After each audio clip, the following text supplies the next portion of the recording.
Today I will explain to you as simple as possible how the enemies of the latest Purification works. So let's start with the first node. And this node is pretty simple actually, especially this enemy, since he doesn't do anything really hindering. He just has some single target attacks and blast attacks, nothing to really mind. And then we got this enemy right here. He has one special thing going on, that his resistance to non-weakness type attacks is more. So if you do not attack him with physical, lightning or quantum allies, he will take less damage. He just has that one bit of more damage reduction, which he already has. But this enemy just has a bit more built into his kit. And then the other special thing about this enemy is that when he does his first attack, that AoE attack, that like blast attack, after the attack he will glow like a bit yellow like this. And when you see him glowing yellow like this, just know that that attack, when he gets his turn, will be a single target attack, which will do a bit more damage than normal. That's it. And you can also remove this yellow glowing state of his, like with the Lucha ult or a Pella skill. You can remove that buff from him. And then we got the trash can. Just make sure that you do not try to kill him,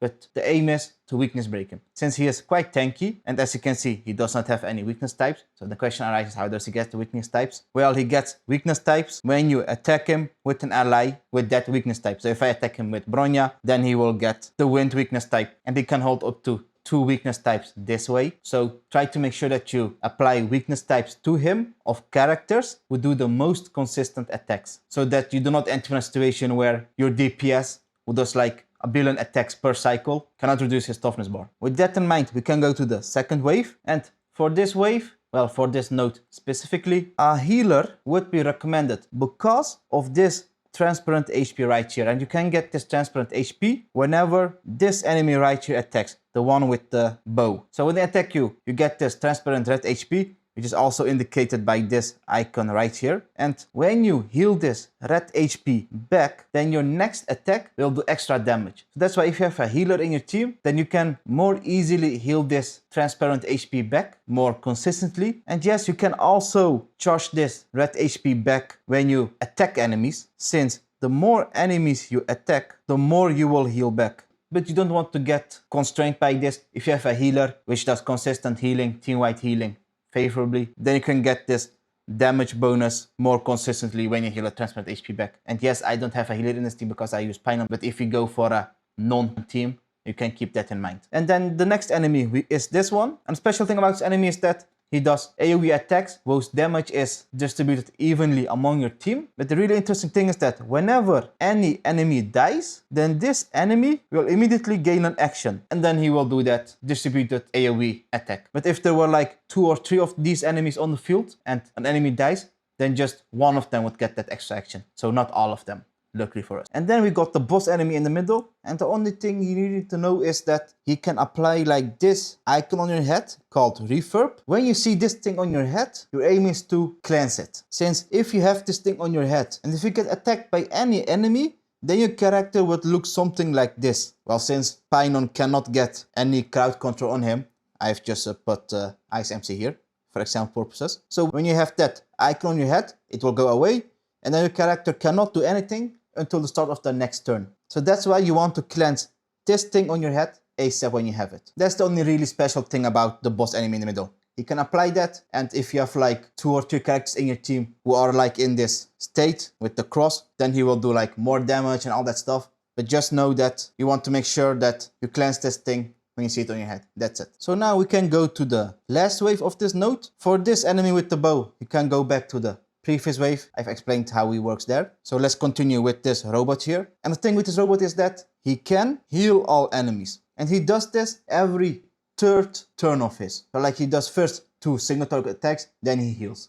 That's what I have noticed. So do not ignore this robot for too long. And then we got Gepard. He really is simple, just has attacks and an AoE attack, nothing more, nothing hindering. The only irritating thing about him is that he can shield his whole team, as you can see right here, and only dot damage can go through this. Luckily for us, since this purification is dot based, then the only way to remove the shield is when you just attack the enemy, then that damage will not do anything, and then the shield will go away. Then now you can do damage. Do not waste your most damaging ability on this shield, since it won't do any damage. But after that, it will luckily just go away. So now let's go to the second node, first wave, where we got this dog. The thing about this dog is that whenever you attack him or whenever he gets like a dot trigger on his head, his damage will increase and it will stack like up to 4 stacks. It is nothing special. The only special thing about him is that, as you might have noticed, when he dies, he will give the adjacent enemies speed increase and they will take like 1% max XP damage. But also, luckily, they will get bleed though. And that's the only really special thing about this dog. He will just help you with your dot team. And then we got this enemy. As you might have noticed too, he can go transparent. And that basically means that you cannot target him. But luckily for us, when he's in this transparent state, he will take more damage from attacks though. So AoE or blast attacks will do more damage to him, or dots. And that's the really special thing about him. And he can do like single target attacks, nothing more. And like when you weakness break him when he's in the state, he will go out of the state and he will keep this increased damage. But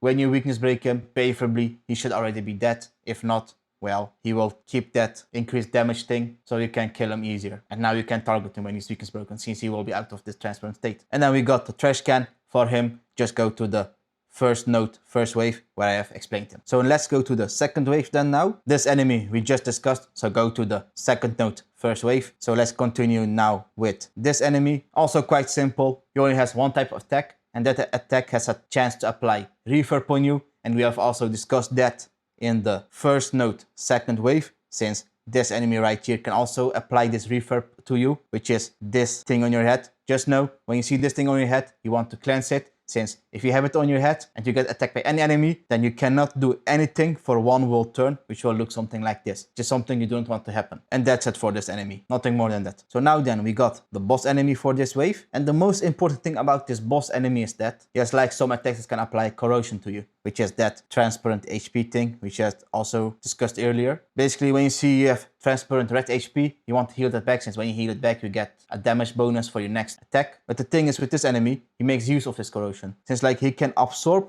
all the corrosion of your whole team. And you don't want to get to that point, since for every character that had corrosion on their head, when he absorbs it, he gets like +1 stack. And if he has like a certain amount of stacks, like 2 or 3, I don't know, he will go into this charging state and then his next attack will do more damage. But you do not want to get to that point, since when he wants to absorb this corrosion from you, you want to make sure that you do not have any corrosion, since when you make sure of that, then he will get reduced defense. So that's why you want to make sure that you have a consistent AoE healer favorably in your team. That's the main thing you need to know about this wave. Make sure you don't have any transparent HP. That's it. So now let's go to the last wave. This wave is quite simple too. This wolf enemy we will discuss in a second. But first, this enemy, all he does is a bounce attack which can bounce up to 6 times. That's it. Alright then, we got Hoolay now. Well, the battle starts like this, as you can see. He has 0 out of 6 stacks. And whenever any enemy attacks, then these stacks will go up by 1. And these stacks are shared among all the wolves on the field. And whenever they have 6 stacks, then they will enter this moon rage state, which looks something like this. And it is basically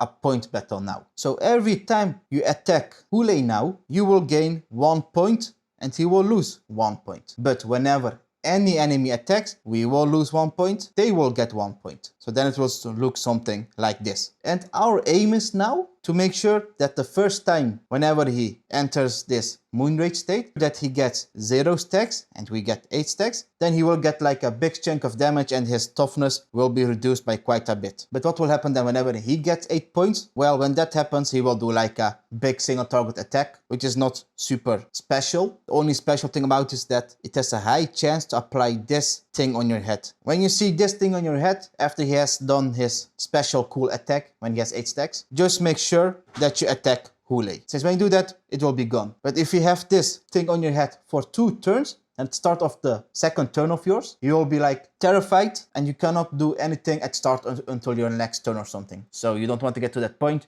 When you see this thing, attack Hoolay and that's it. So the thing about this battle is, just make sure you do consistent attacks. He does as little of his special attacks when he has 8 stacks. But if you cannot manage to do many attacks and he attacks you the whole time, it's no biggie. You just got to sustain through it. That's it. The only really irritating thing about this state of his are these wolves, since they are also in this special state. And thing is, whenever they attack you, they will heal. So how do we then make sure that they go away from this state, that they exit this moon rage state? Hoolay, weakness break him, he will go out of this state. But they will also go away from this moon rage state, like when you see a wolf icon here, which will like slowly creep up. And when that wolf icon thingy gets a turn, they will all lose this Moonray state. But for that to happen, your team should be like really broken to get to that point, since it is like way later in the battle.